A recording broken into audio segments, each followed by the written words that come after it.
All right, joining me once again here on the Matthew Filipowicz Show is my good friend, Jeff Biggers. Jeff is a journalist and author whose work has appeared in the New York Times, the Washington Post, The Nation, Salon. He is the author of several books, including State Out of the Union and The United States of Appalachia, all of which you can find at jeffbiggers.com. You can also find him on Twitter at JeffRBiggers. Jeff, thank you so much for being on the show again.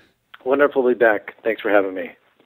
All right, so Jeff, buddy, you wrote recently about the ongoing health crisis that's happening in central Appalachia due to mountaintop removal. I guess let's start out by talking, if people aren't aware, describe for them the process, because again, the process is so crazy. Just the whole idea of literally removing the top of a mountain is wild. Tell them about the actual process of mountaintop removal. Well, Matthew, if we go all the way back, I think your listeners have to ask the first question. When they flicked on their radio or their computers this morning, or even their lights, where did their electricity come from? And of course, it came from some sort of power plant. Now, anywhere from 35 to 40% of our power plants across the nation are running on coal, as we know. And 65% of that coal comes from massive strip mining operations. Now, just a small part of that coal actually comes from West Virginia, where they have this sort of strip mining on steroids, which is really what mountaintop removal is. And it's literally like it sounds. You find these massive, beautiful mountains like we have throughout the eastern backbone in the Appalachians. You literally set explosives and you blow off the top of the mountain. You push all what we call the overburden into the valleys, and then you bring in massive trucks to haul out the coal. It's a much quicker and easier way for the coal companies to make a quick profit and get the coal without having to do the underground mining. But in the process, it really has turned into a humanitarian and massive health crisis for people who live in the area. Yeah, it's like they're decapitating a mountain, essentially, where you're just like with explosives and then just letting all of the waste go down into the valley. So let's talk about the health crisis itself. What are you can only start to imagine coal itself is unbelievably filthy and bad for the environment. One can only imagine what comes down the side of these mountains. So tell us about it. Right. Coal by itself, if it remains in the ground, serves as a wonderful filter. These are ancient 100-million-year-old forests that really need to stay there. But when you pulverize coal, suddenly you're going to pulverize all those heavy metals. And now we're talking about arsenic and lead and selenium and a lot of things we can't even imagine, things that we can't even pronounce that get into our waterways and, of course, into our atmosphere. What we have found in Appalachia, and this process, by the way, has been going on for 50 years.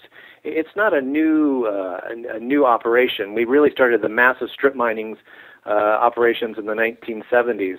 But over 500 mountains, an area the size of Delaware, has been completely destroyed and blown off the map in Appalachia.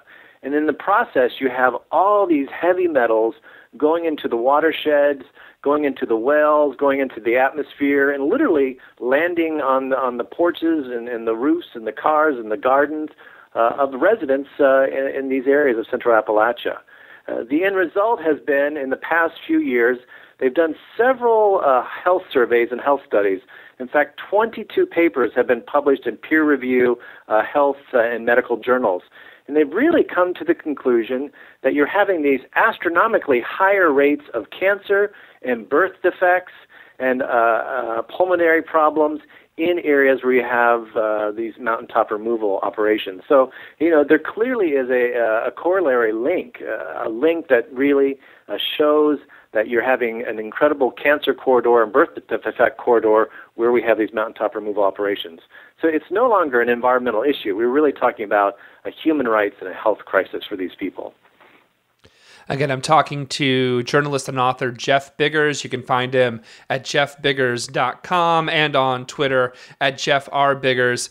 Well, you also, speaking to that and the fact that it is a health crisis that's going on, you actually wrote a piece recently on how the Obama administration, since he took office in 2009, has ignored the issue 100%, and has not. No one has even bothered to even look into this, it would appear. Tell us about it.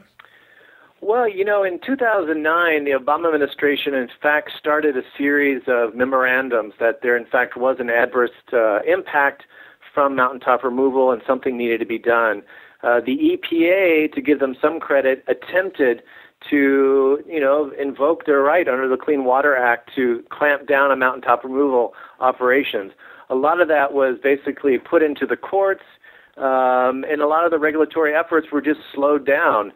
I think something that shocked me, Matthew, was after we had the West Virginia chemical spill in the spring, a report came out and said that 75% of all coal mining operations have not been inspected in the last 5 years. Essentially, we're relying on self-compliance by the coal companies, which we know is going to result in all sorts of violations. And I think that's what the people in Appalachia are really pushing now, is why isn't there a better move to at least put some kind of temporary halt on the worst mining operations until the government can actually do a full-fledged health study? Because it makes sense. I mean, wouldn't you want to know the health impacts of what we're doing before you actually give it permits and allow it to go forward? And so it's a very simple thing they're asking. There's a bill in Congress called the Appalachian Community Health Emergency Act, but it's just sort of languishing and not getting anywhere. And at the same time, 2 weeks ago, the Obama administration pulled the plug on the U.S. Geological Survey, who were actually doing health research, and sort of put them in another area. And a lot of people thought that was politically motivated. So I think what we find right now is that essentially Washington, but also local governments, are turning their backs on the people who really are bearing the brunt of this incredibly unnecessary health crisis.